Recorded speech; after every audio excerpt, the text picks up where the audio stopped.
अगर आप SS music से जुड़े रहना चाहते हैं तो इस चैनल को सब्सक्राइब करें और बेल आइकन को दबाना ना भूलें।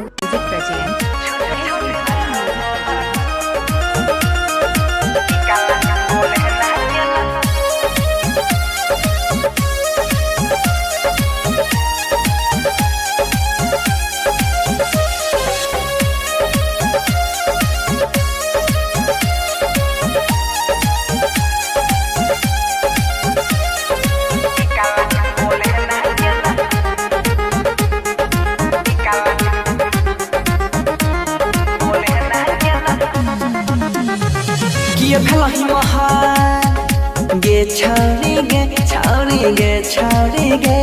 किए भलाई महग तनी सेट जो न लगिए ना नहीं शरमाबे कोनो खेलो ही दवाई के ना बढ़लोगे दाई तनी राहत के बात बतावे किए भलाई महग तनी सेट जो न लगिए ना नहीं शरमाबे कोनो खेलो ही दवाई के ना बढ़लोगे दाई तनी राहत के बात बतावे छोरी छोटे छोटे रहो तो हरा टिकाला बोले ना के ना प्याम भागेला बुझी हमारा तला गई छौ ऐसन की गड़बड़ कोनो काम भागेला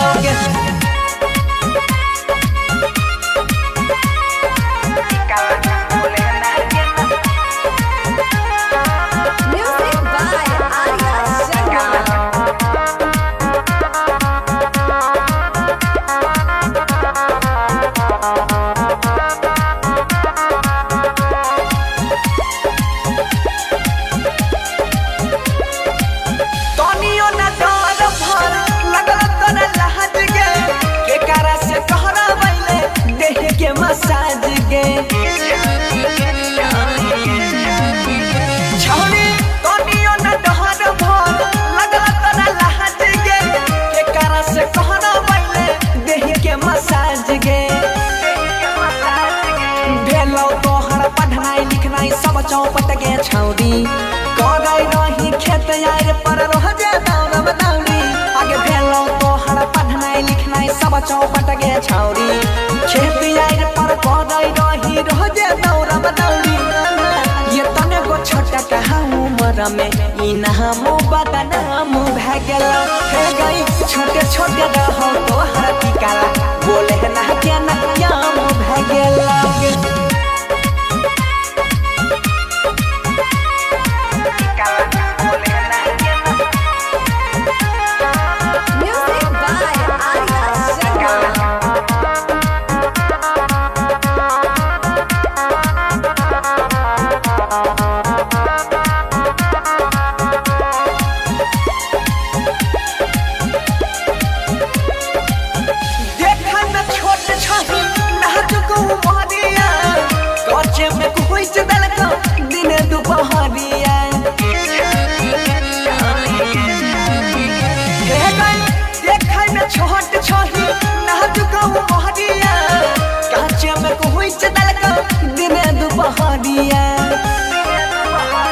सुन बनसी के गाना दिल होई तो दीवाना कहो संजय प्रेम मस्ताना तू छही मास हुरे तोरे दे तो गुरु हम डाल दबाओगे हताना सुन बनसी के गाना दिल होई तो दीवाना कहो संजय प्रेम मस्ताना तू छही मास हुरे हम तोरा गुरु तोरा डाल दबाओगे हताना छोड़ी छोटे छोटे रहो तोहर टिकाला बोले ना क्या ना